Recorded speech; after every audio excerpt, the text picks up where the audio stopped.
Money isn't just about numbers in a bank account. It's about behavior, psychology, and the stories we tell ourselves. Welcome to DQuotes, the show that transforms great books into life-changing insights. Today we're exploring The Psychology of Money by Morgan Housel, a book that revolutionized how millions think about wealth, success, and financial decisions. Think about your own relationship with money for a moment. Where did your money beliefs come from? Your parents? Your experiences? Your fears? Today, we'll unpack all of this and more.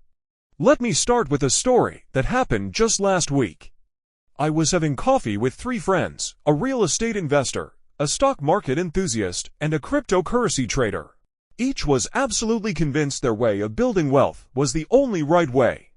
The real estate investor called crypto a scam, the crypto trader called the stock market manipulated, and the stock investor thought real estate was too risky. Here's what's fascinating. All three were successful. All three had made money, and all three completely disagreed with each other. This perfectly illustrates Housel's first major lesson: no one's crazy. You see, we all make financial decisions based on our personal experiences and the world we've seen.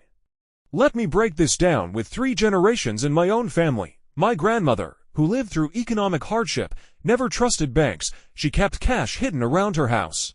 Was she wrong? From our modern perspective, maybe. But given her experiences, her behavior made perfect sense. My parents, who saw the booming 80s and 90s, believed strongly in stock market investing. They saw firsthand how equity investments could create wealth. And then there's my generation, who witnessed both the 2008 financial crisis and the rise of cryptocurrency. Is it any wonder many of us are skeptical of traditional financial institutions while being open to digital assets? The key insight here is that we're all products of our own experiences. Your financial beliefs aren't just about math, they're about your life story.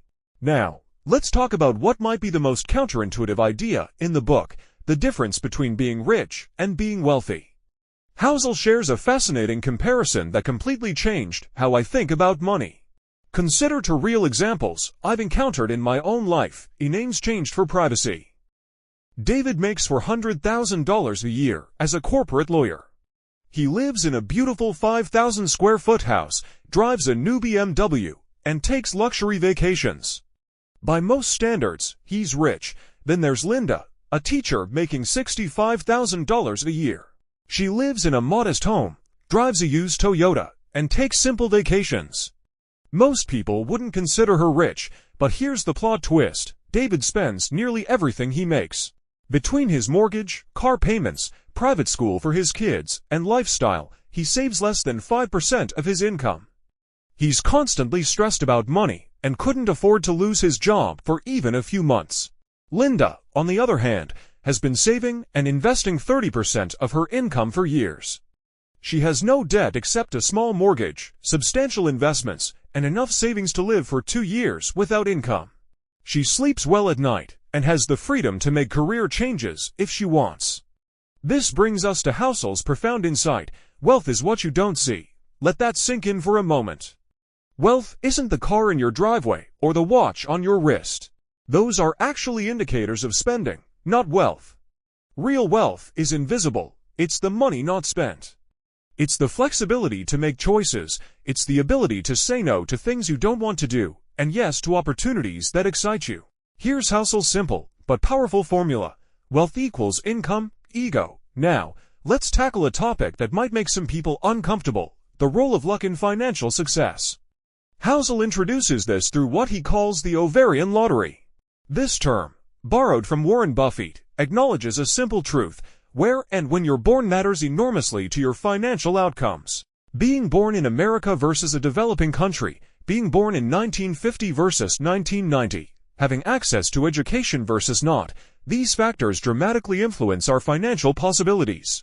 Let me share some striking examples. If you started investing in American stocks in 1970, you caught one of the greatest bull markets in history. If you started investing in Japanese stocks in 1989, you watched your market stay flat for decades. If you graduated college in 2009, you faced a brutal job market. If you graduated in 2019, you entered one of the strongest job markets in history. But here's the key. Acknowledging luck doesn't diminish the importance of hard work. Instead, it should make us more humble about our successes, more empathetic about others' struggles, more thoughtful about risk management. Let's get practical. How do we apply these insights to build real, lasting wealth? Housel provides several powerful principles, starting with what he calls room for error. This isn't just about having an emergency fund, it's about building redundancy into every financial decision. Think about driving a car. You don't just leave exactly enough space to stop, you leave extra room. Your finances should work the same way. Here are the practical applications. 1. The sleep well rule. Never risk what you need for what you simply want. Keep enough safe investments that market crashes won't devastate you. Build multiple income streams. 2. The flexibility premium. Maintain liquid assets. Don't lock up all your money. Keep cash for opportunities. 3. The no single point of failure strategy. Diversify investments. Don't rely on one income source. Build transferable skills. Let me share a real example from one of our listeners, James. He wrote to me about keeping 6 months of expenses in cash, despite his friends calling him overly conservative. When the pandemic hit and he lost his job, that conservative approach saved him from selling investments at market lows. One of our listeners, Sarah, asked a brilliant question. How do you balance saving for the future with living in the present? Housel's answer is what he calls the psychology of enough. It's not about having what you want, it's about wanting what you have, while ensuring future security. He suggests, 1. Define your enough number. 2. Save above that number, but not obsessively. 3. Use remaining money thoughtfully for present enjoyment. As we wrap up today's episode, let me share what I believe is the most powerful takeaway from the psychology of money. Financial success isn't about what you know.